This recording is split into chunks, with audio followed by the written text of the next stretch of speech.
Hi, my name is Philip. Today we will do another video about frequent item set mining.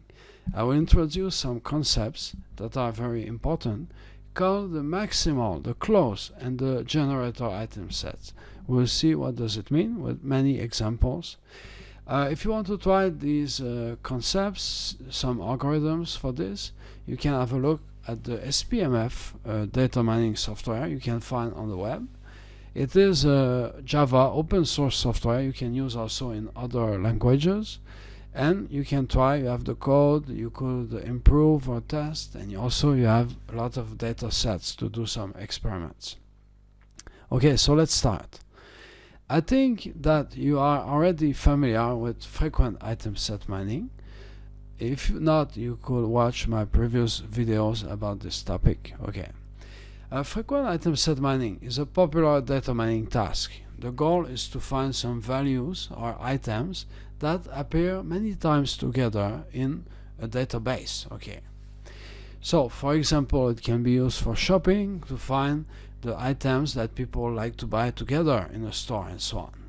So, this is an interesting problem, but one problem is, depending how we set the parameter, the minimum support threshold, we can find a very large number of frequent item set. Okay, especially if you have a big database or you set the parameter very low, you could find millions of frequent item sets.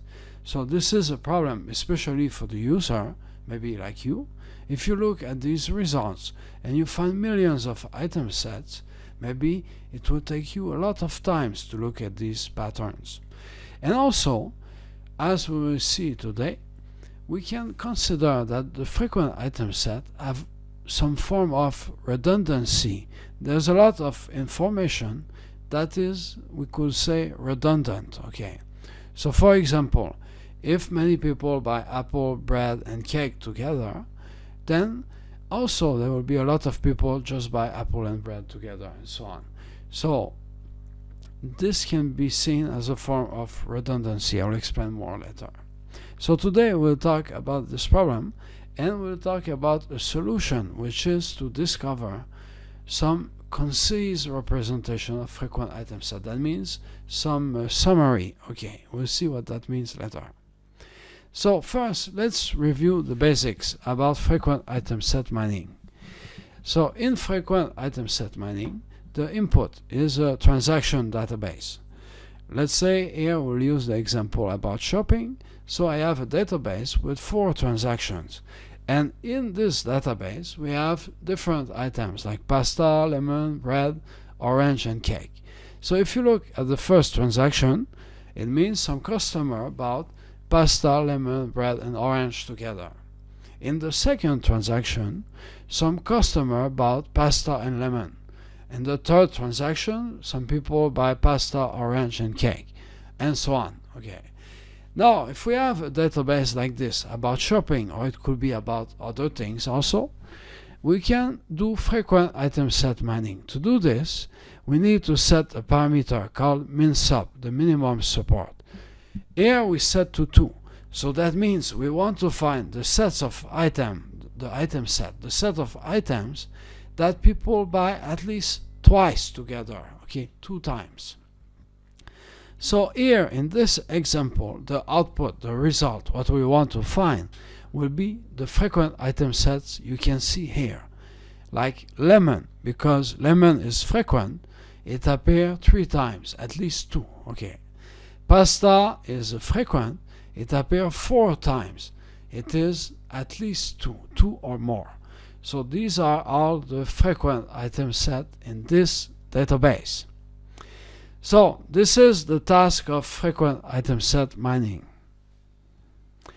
Now here I show you again the same result. Okay, this is the full result. All the frequent item sets appear at least twice in my example. Now if we want to see this in a better way, okay, so first I just want to tell you that there are 10 frequent item sets. Now, if we want to see this in a better way, we can draw a picture like this. We call this a Haas diagram. Okay. So here, this is all the possibilities, all the combinations of item that people could buy in the store. Because here we have only 5 items: lemon, pasta, bread, orange, and cake. So L for lemon, P for pasta, B for bread, O for orange, and C for cake. So these are all the possibility, all the combinations. So on top we have the empty set, means you buy nothing. Then we have only lemon, only pasta, only bread, only orange, only cake. Then we have 2 by 2, lemon pasta, lemon bread, lemon orange, and so on. Okay. Then at the end we have all the items. So in this picture here, I use the minimum support of 2 for my example, and in yellow color I colored all the frequent item set. So the item sets in yellow are the frequent item set, and the item sets in white are infrequent. They are not frequent. They appear one time or less. Maybe they don't appear in the database. So we can draw a nice line between the frequent and infrequent item set, actually, okay, as you can see on the slide. So this is just a visualization to help us to understand more about this. Okay, I will come back to this also later. Now we can do some observation about this. We can observe that if an item set is frequent, all its subsets will also be frequent. So for example, if lemon, pasta, orange is frequent, all its subsets like lemon pasta, lemon orange, lemon pasta, or pasta orange, or orange, all of them will be frequent.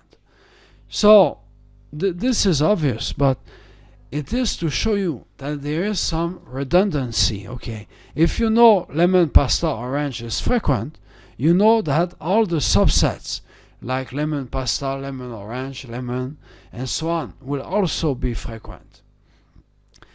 So the item set that are frequent and that are the largest one, the biggest, okay, we call them the maximal frequent item set. So here there are 2 only, okay. I put them in red color. Those are the maximal item set. So actually, if you keep only the maximal item set, you could have all the information about the yellow item set, the frequent item set. So if you keep only the maximal frequent item set, the red one here, it will be interesting because from these red item set, you could recover all the frequent item set, all the others, the yellow one, that are not maximal but are also frequent. Okay, because if you find the red item set, all the yellow you can see on top, they are the subsets of the maximal item set. So you take the red item set, the maximal frequent item set, and you find all the subsets. You will get all the yellow, the other frequent item sets. Okay, so this is very interesting. So if you have the maximal item set, you can recover all the frequent item set. So here I give you a formal definition. We say a frequent item set is maximal if it has no frequent item set y such that x is a subset of y. So this is the formal definition. Now in my example, let me show you how we can recover all the frequent item set from the maximal item set. So let's say again we have minimum support equal 2. There are only 2 maximal item set. I show you before on the other side in red color. Pasta, lemon, orange, pasta, orange, and cake. We know the support is 2. So if I have the information about these 2 maximal item set, I can recover all the frequent item set. So to do this, it is easy. I just need to enumerate all the subset of the maximal item set. So the subsets of these item sets will be lemon, pasta, orange, and cake. And then lemon pasta, lemon orange, and pasta orange, pasta cake, and orange cake. So now, if I do this, I have all the frequent item sets here. So, why is it interesting? Because if you find the maximal frequent item set, you don't lose the information about the other frequent item set. You can recover all of them. You don't need to read the database again. Okay, directly from the maximal item set, you can recover all the other frequent item sets. But there is a limitation about this. You can recover all the other frequent item set, but we don't know what are their support. Okay, so from the maximal item set, we know that lemon, pasta, orange, and cake are frequent. They need to be. But we don't know how many times they appear. What are their supports? So if we want to know after this, we could read the database to calculate. Okay, but from the maximal item set, we cannot actually know the support of these item sets directly. We need to read the database again. So if we find only the maximal item sets instead of all the frequent item set, we can save a lot of space, and also it can be faster. So this is very interesting. So here I want to show you how much space we can save. Okay, so we take one database about chess, a public database we use in pattern mining, and we set the minsup parameter to 40% of the database.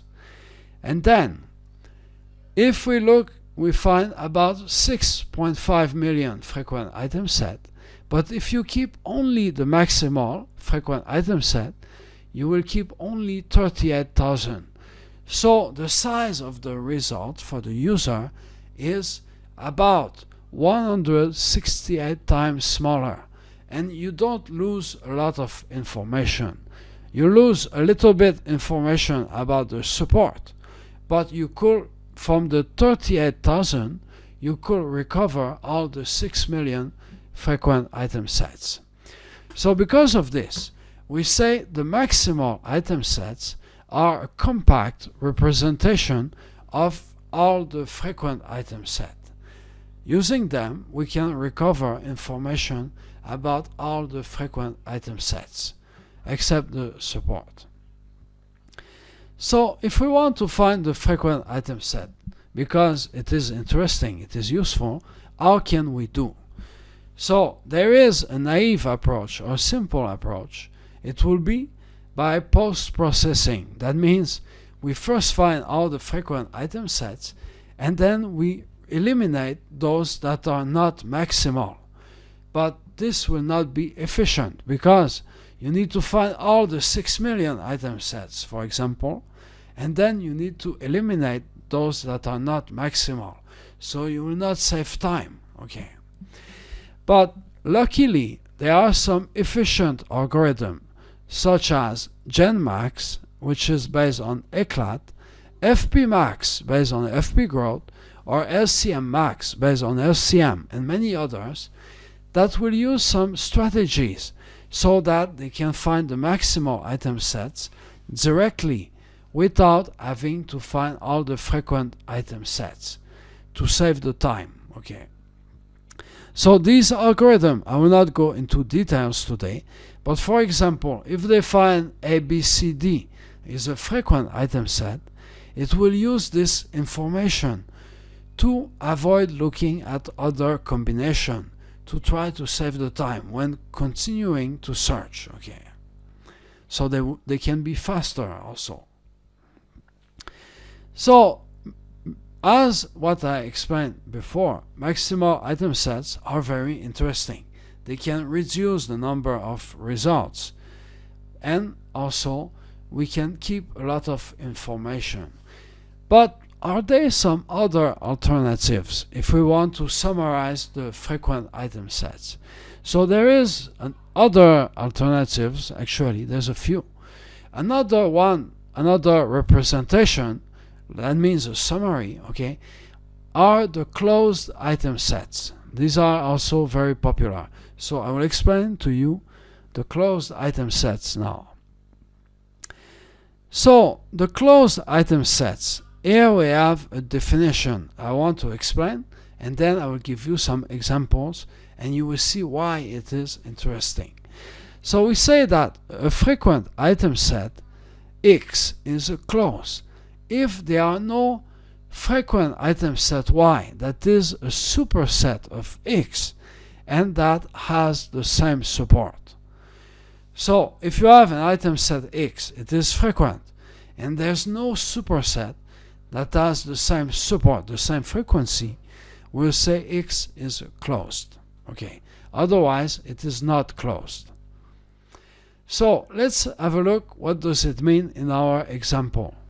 So here we have all the frequent item sets. Okay. There was 11 frequent item sets. So pasta, is it closed or not? Okay. It is closed. It has a support of 4. Why pasta is closed? Because there are no superset of pasta that has the same support. So let's have a look at this. For example, the superset of pasta is pasta lemon or pasta orange. But the support is not the same, it's not 4. Okay. So pasta is closed. There are other supersets of pasta, but also the support is not 4. So because of this, pasta will be closed. Another example, if we take lemon. Lemon, is it closed or not? It is not closed. Why? Because lemon has a support of 3, and there is a superset of lemon that has the same support. So here we have pasta lemon is also 3. So lemon cannot be closed because it has a superset that has the same support. Orange also not closed. It has support of 3. But there is a superset like this one, pasta orange, that has a support of 3 also. So orange is not closed.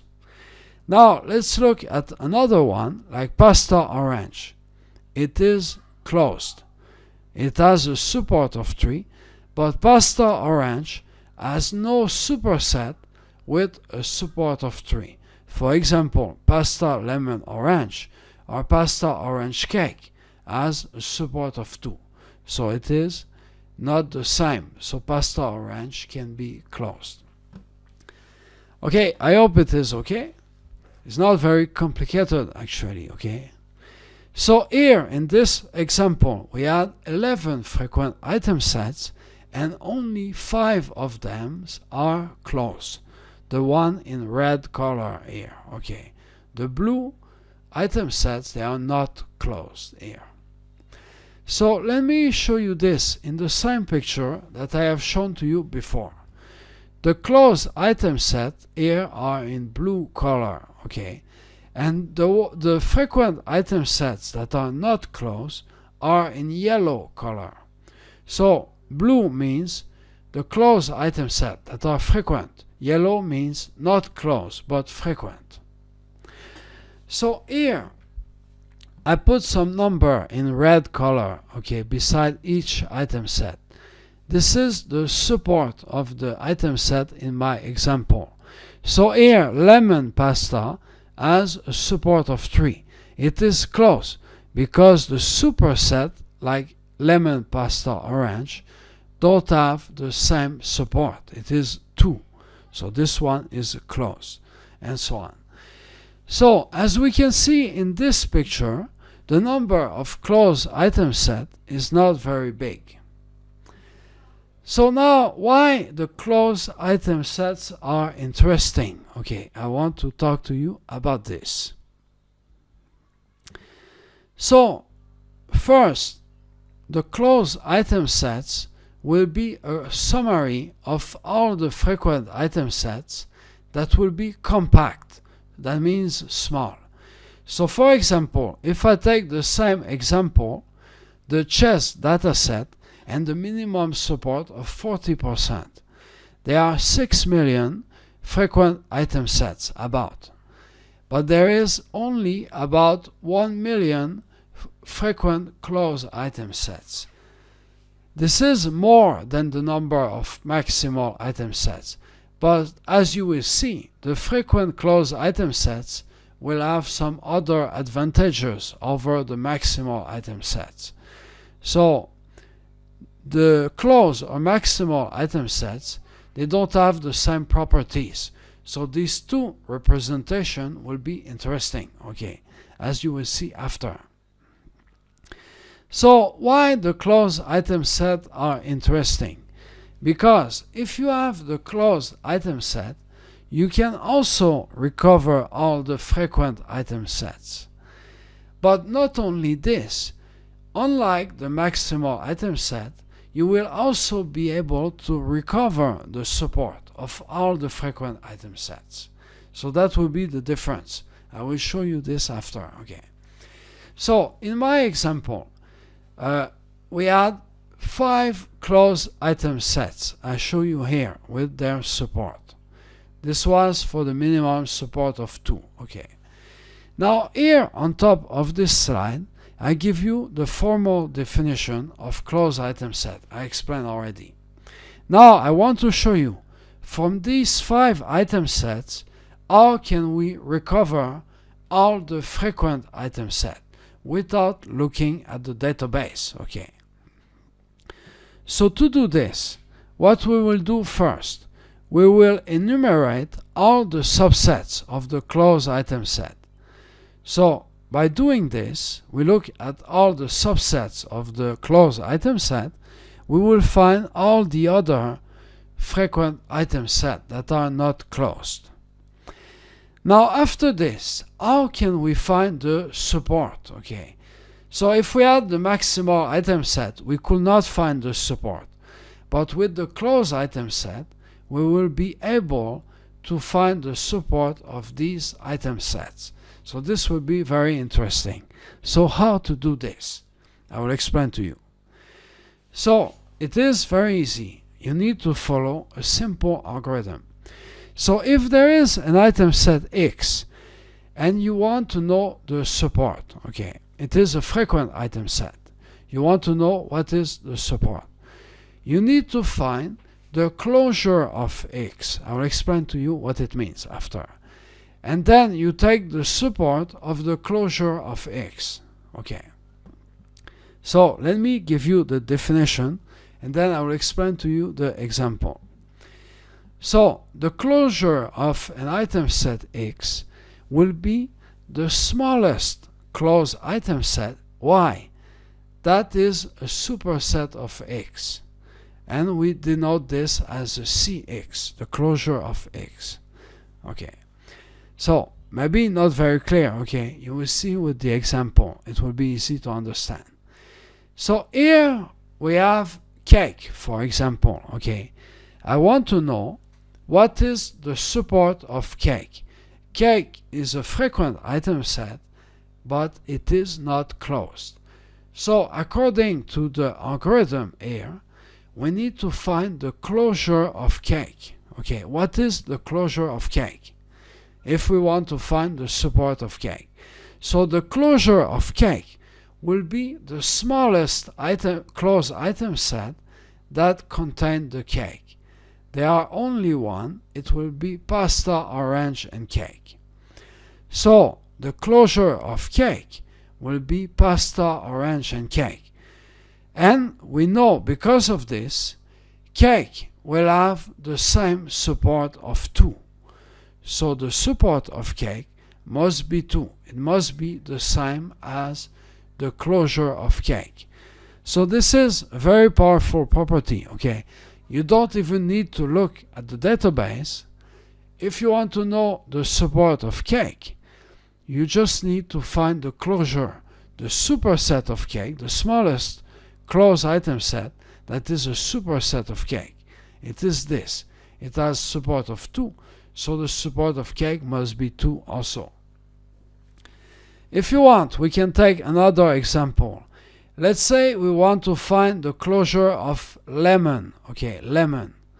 So the closure of lemon will be pasta lemon, because it is the smallest closed item set that contain lemon. It has support of 3, so the support of only lemon will be also 3. This we can prove. Okay. So let me show you this with a picture to make this easier to understand. Okay. If you want to know what is the closure of cake, for example, the closure of cake will be the smallest closed item set that contain the cake. It will be pasta orange cake, as I explained before. So here in this picture, I draw some circles, okay, around the item sets and their closure. So the closure of lemon will be lemon pasta. The closure of lemon orange will be lemon pasta orange. The closure of the empty set will be pasta. The closure of orange will be pasta orange, and so on. And the closure of cake, pasta cake, and orange cake is pasta orange cake. So why I draw this picture? Because it is easier to understand visually. Okay.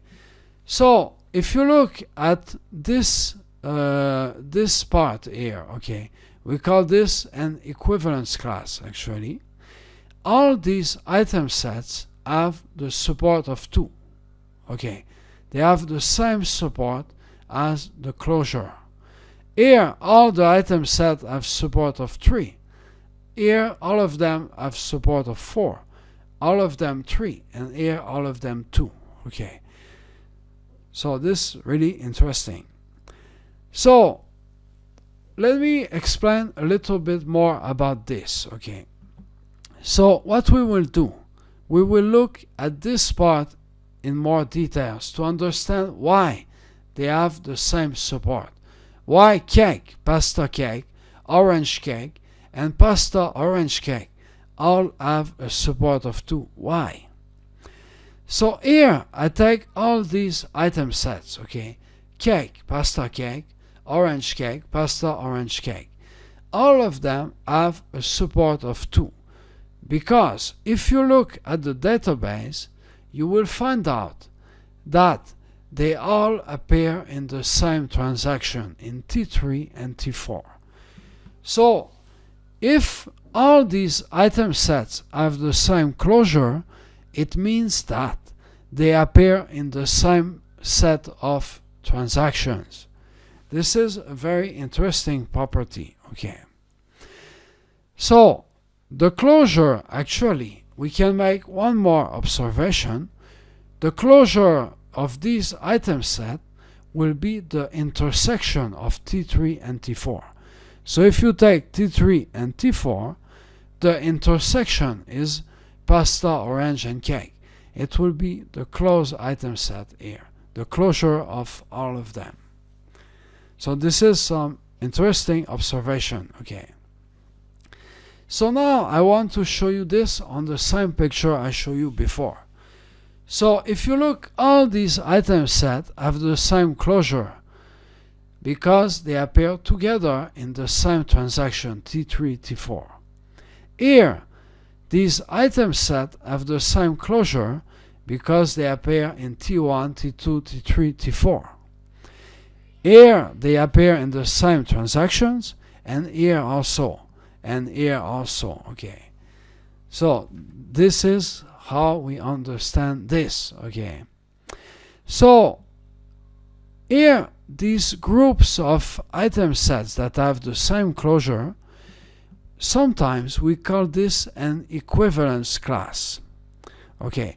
But it is important to note here what I call equivalence class is not the same thing in the ECLAT algorithm.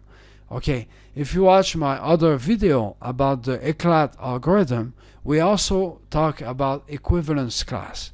But here the meaning of equivalence class is not the same meaning. Okay, so I just want to say, don't be confused with another kind of equivalence class. I talk in other video. Okay, it's not the same here.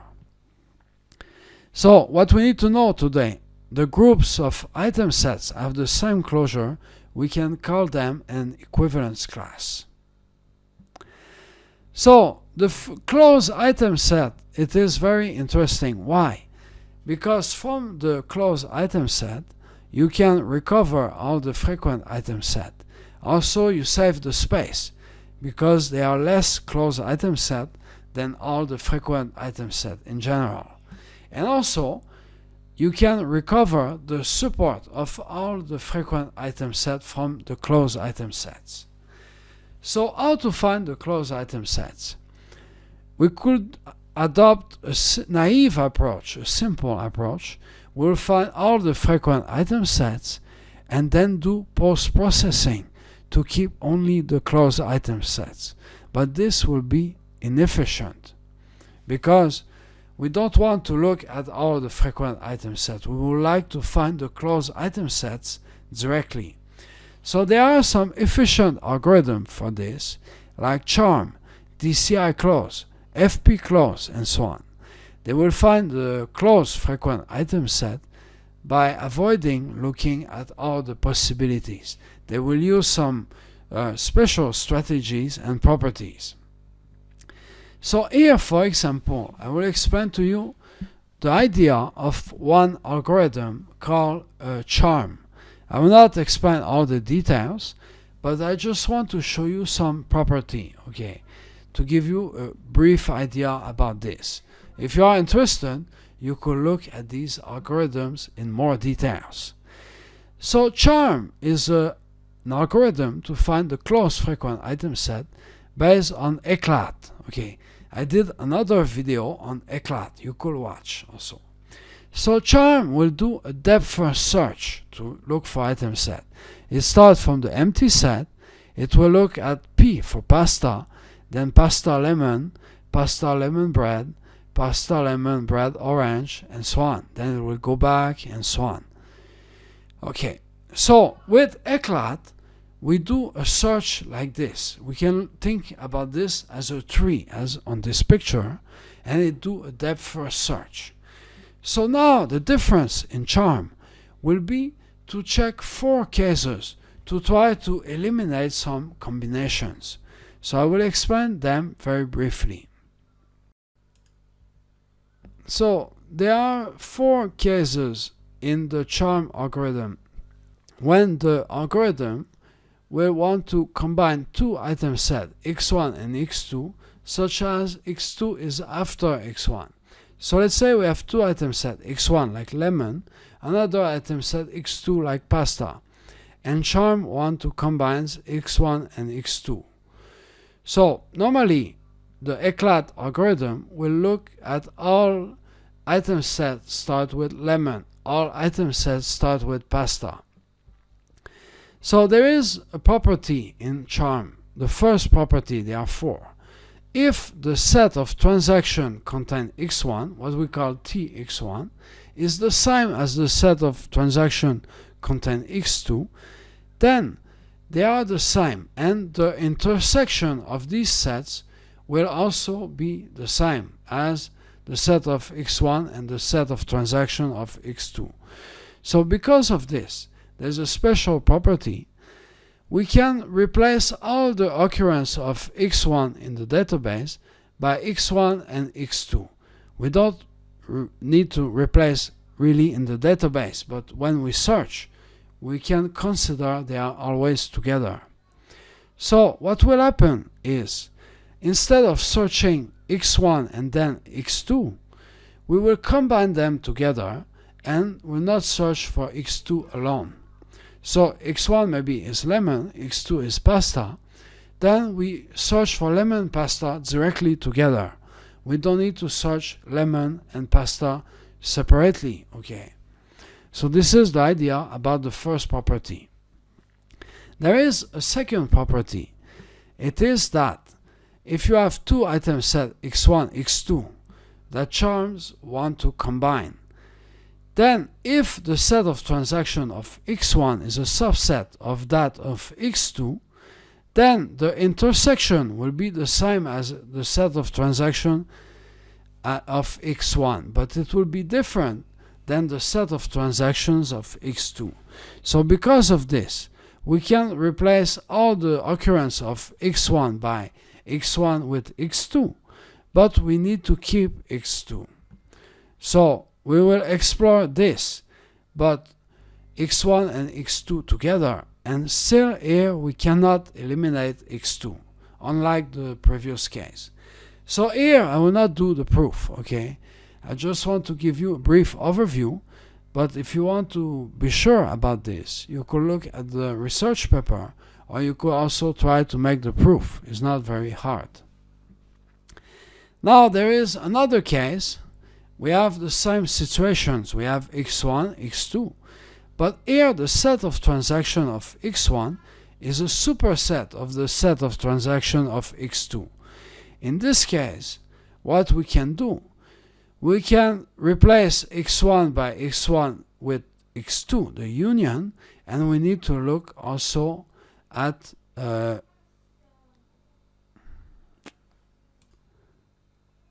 third property is that if you have again x1 and x2, but now the set of transaction of x1 is a superset of the set of transaction of x2, then we need to look at x1, and we can replace x2 by the union of x1 and x2.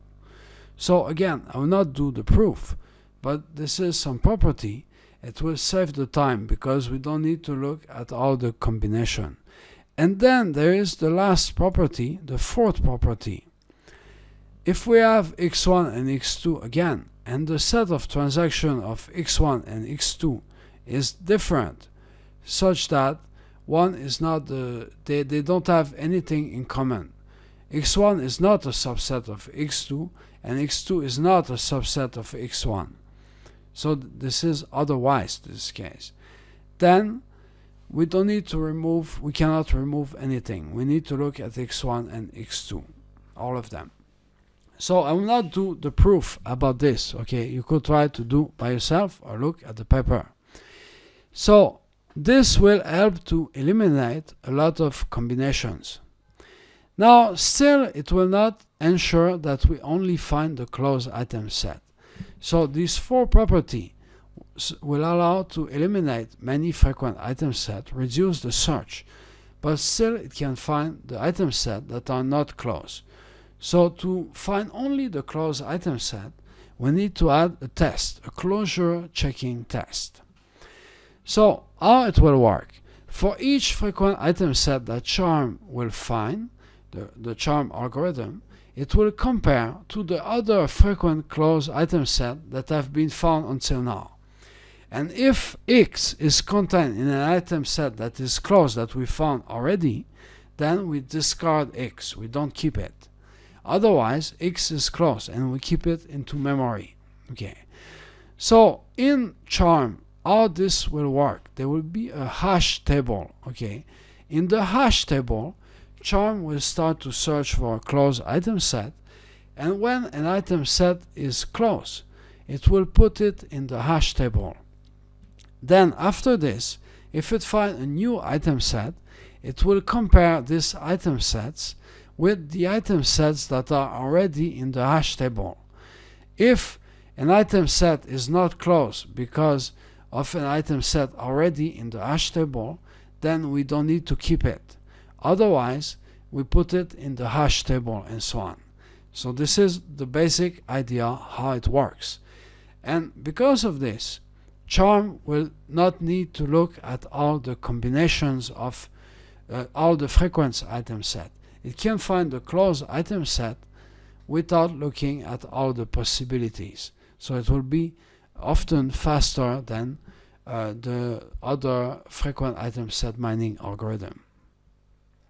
So here, if you are interested about Charm, here I put the pseudocode of Charm from a book actually by Zaki. Okay, so this is the code. You could try to do programming if you are interested. It's actually not so hard, okay, if you are interested by this. So we have in the code, we have the 4 properties. You could look at this in more details, okay. So there are several optimizations also you could try to do if you want to implement Charm to make it faster, okay. So I will skip the details about this. Now, we explained today, I explained the maximal and the closed item set. So what is the difference? Okay, so to try to summarize, the closed frequent item set are useful because we can recover all the frequent item set and we can recover their support. And the maximal frequent item set are interesting because we can recover all the frequent item sets, but unfortunately we cannot recover the support. We need to read the database again to do this. But the maximal frequent item set will be sometimes much smaller than the set of closed item set. So if you find the maximal item set, you lose some information, but it will be smaller than the closed item set. But with the closed item set, you don't lose anything. You can recover all the item set and also their support. So now maybe you have some question. Is there some other representation of frequent item sets beside the maximal and the close? Yes, there are some others. And I want to show you one more, okay. We call the generator item sets or also the K item sets. It is the same thing. So we say that a frequent item set X is a generator item set if there exists no item set Y such that Y is a subset of X and it has the same support. So this definition, if you pay attention, is very similar to that of closed item set. In closed item set we had X is a subset of Y. Here we have Y is a subset of X. So we just reverse the definition if you want, okay. So let me explain to you what it means. So here with the example, I will explain more about this. So here for my example, minimum support equal to, there are 5 frequent generator item set. So all these item sets are generator because you cannot find a subset that has the same support. So for example, lemon orange is a generator because there is no subset that has a support of 2. So the subset like lemon has a support of 3, not 2. And the subset like orange has support of 3, not 2. So lemon orange is a generator. Lemon is a generator because it has a support of 3. And the subset, like the empty set, has a support of 4. Okay, so it is not the same. So lemon is a generator. And the empty set is also a generator because it has no subset with a support that is the same of 4. So this is a special case, okay, the empty set. So if we want to look at this from a picture, you will see it will be much easier to understand and interesting. So before I draw the picture, I show you a picture where I put together all the item sets that have the same closure, the same closed item set. So here in green you have the generator, okay. So cake is a generator and pasta orange cake will be the closed item set, okay. Here that was a closed item set, this is a generator. This is generator, this is a close. Generator, generator, and this is close and close, okay. So we can make some observation about this. The empty set can be a generator, like here. And also in each equivalence class, in each group of item set that has the same closure, there will always be only one closed item set. But it is possible that one class will have more than one generator. In my example, it does not happen, but it will be possible that there could be two generators in the same class. So here, all the classes, they all have one generator. And in some case, if you have one class that has only one item set, the closed item set could also be a generator. Here it does not happen in this example, but I just want to mention it. So why the generators are interesting? Because they are the smallest sets of items that describe a set of transactions. So for example, the smallest set of products that are common to a group of customers. So if I go back to the picture, all these item sets here, they are for the same set of transactions. The closed item set will be the largest set of items bought in these transactions. And this one will be the smallest. So the generator is the smallest item set in this equivalence class. And the close will be the maximal in this class, actually. So this is the relationship between close and generator. And some study will show that if you use the generator, it could be better for classification than using the maximal or closed item sets.